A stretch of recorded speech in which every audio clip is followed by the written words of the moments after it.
Hello and welcome to this presentation where I will show you how to create an XML file from Oracle database table using ODI 12c.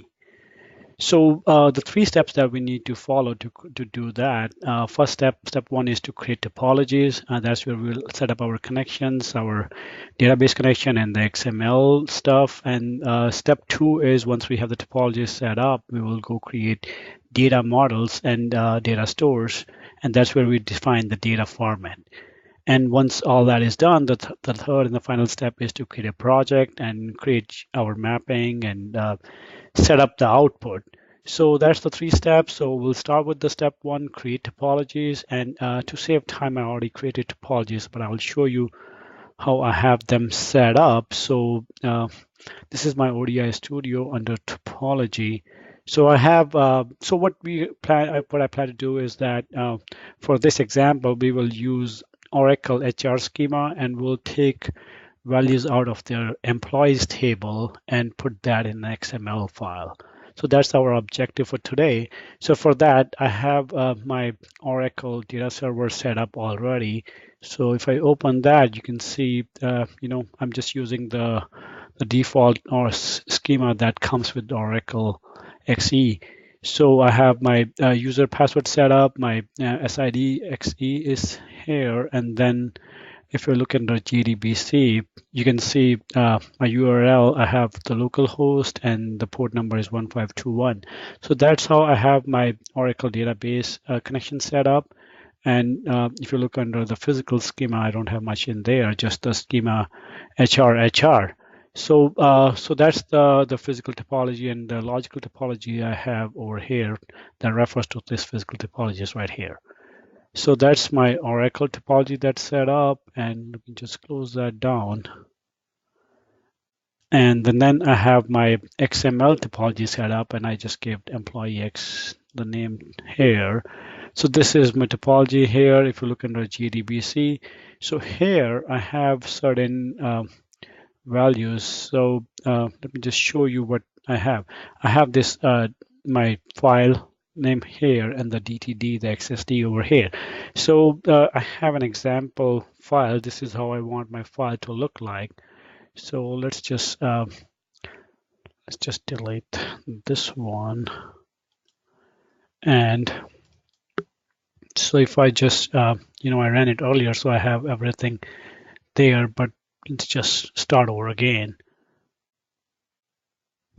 So I'm going to delete all the values from here and just have one available. So if it's my first name, this is what I want. This is how I want it. Last. And the email address. So this is what the format I'm looking for. I want it's a simple XML file. I just want a list of all the employees in this particular format. So this is my example XML file. This is my XSD, the structure of XML.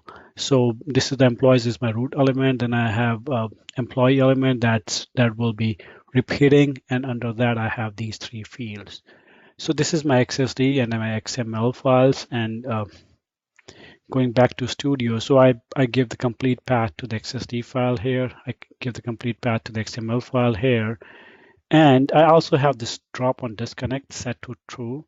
That just helps it keep it clean. When I'm disconnected, it just deletes everything from the schema, which is the staging schema. So and then under here I have root element defined employees, and then I put my schema name. I'm using XMLS. That's the name I came up with. Anything can be given over here, but you just want to match this with your. When you define your physical schema, you want to have the same schema name here too. So this is my physical schema. So this is how my topologies are set up, and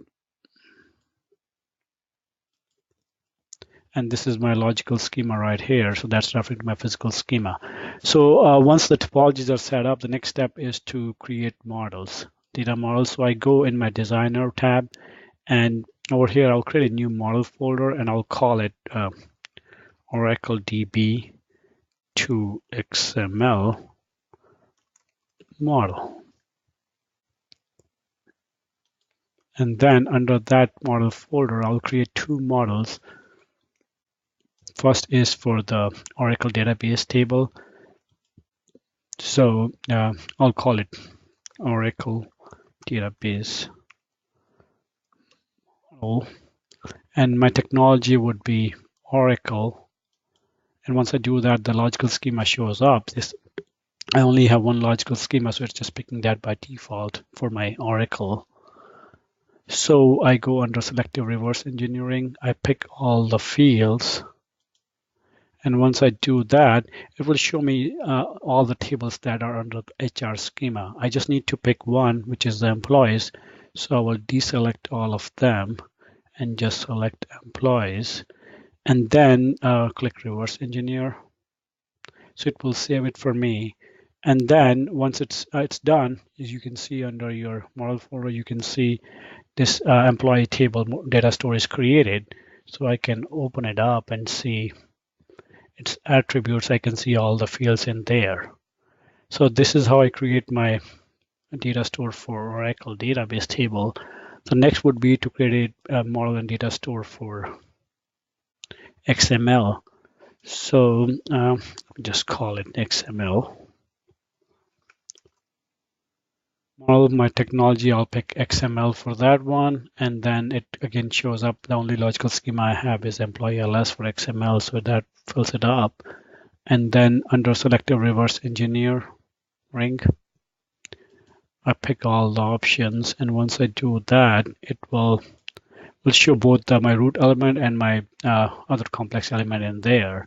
So again, same steps, reverse engineer, it will save it. And once that is done, I can go in here and I can see my employee. So as you know, all the fields are in there, first name, last name, email, and then you see these email orders. That the order is there too. This is where I will define what order these fields have to come in my XML file. And that's something we'll do in mapping. Speaking of mapping, that's our next step. So we have the model set up. Next is to do the projects, and let me call it Oracle DB2 XML. So that's the new project for here. And under this project, I like to change, I don't like this first folder name, so I'll change that to Oracle DB2 XML. I seem to like that name, so I'll stick with that. Save that. And then the next step would be to create mappings. So click new mapping. So once, again, same naming convention.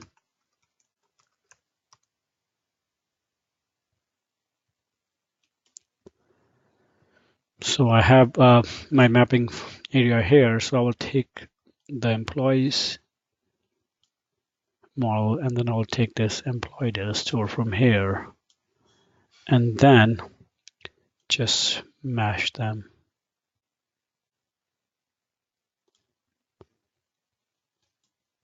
So my email got mapped by itself. I think it's the same, they use the same name, but I have to physically or manually map first name and last name.